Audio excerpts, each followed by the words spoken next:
John Milton said that innocence once lost could never be regained, and darkness once gazed upon could never be lost. When I was very young, my mother was a police officer. I didn't give it much thought. I was a child, and I didn't allow my world to expand beyond our color television, cartoons, and the collection of VHS tapes that I would randomly sort through for things to watch. Perhaps I had too much freedom in this regard, but that's neither here nor there at this point.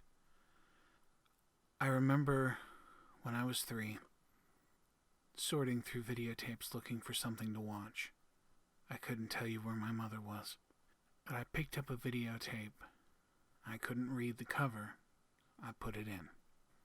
I can tell you now that the name of it was 2/17/84. Elk Highway Tanker Explosion. When it spooled up, it was rough recording footage.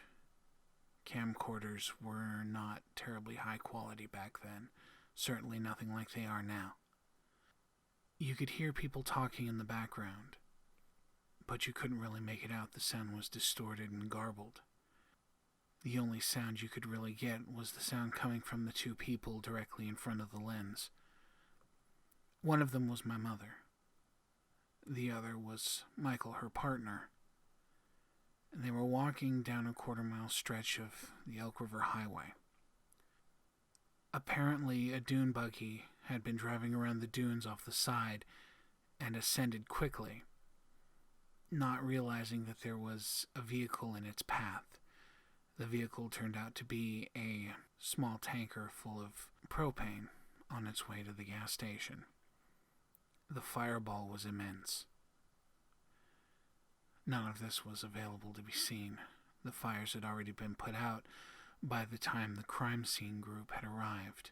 So what I watched was 15 to 20 minutes of my mother and her partner walking very casually along the highway, picking up pieces of charred human remains, doing their best to identify whether it had been in the truck or someone in the dune buggy or somebody else who might have been caught by the explosion. The asphalt was black, and the heat had caused the tar to slightly melt, so a good chunk of it was jet black with a slight oily sheen. Sometimes when they would pick up particularly large pieces of flesh, you would hear the sticky sound of it separating from the hot tar. Other times you would hear the overbaked flesh split and tear as things came free. The most unsettling part of it was how mundane all of it seemed to them. Well, they talked about it. They casually discussed body parts, flight travel, the arc of impact, and the dispersal pattern of tissue, as though they were very casual things. As a child, I had never really encountered death, except for the time when Lenny, one of the boys down the street, decided to round us all up to show us something cool. And what he showed us was his wagon full of sand. And as we watched, he burrowed down into it with his hands and he pulled out the corpse of a small kitten. Its flesh bloated, maggots crawling under its skin and peeking out through holes in its body. A gruesome sight, but to an unprotected, unfiltered mind, it was devastating. It affected how all of us looked at things like that from that point forward.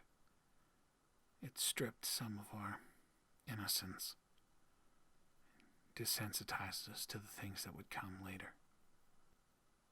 I do my best to make sure that my children never see things like this, because I realized firsthand that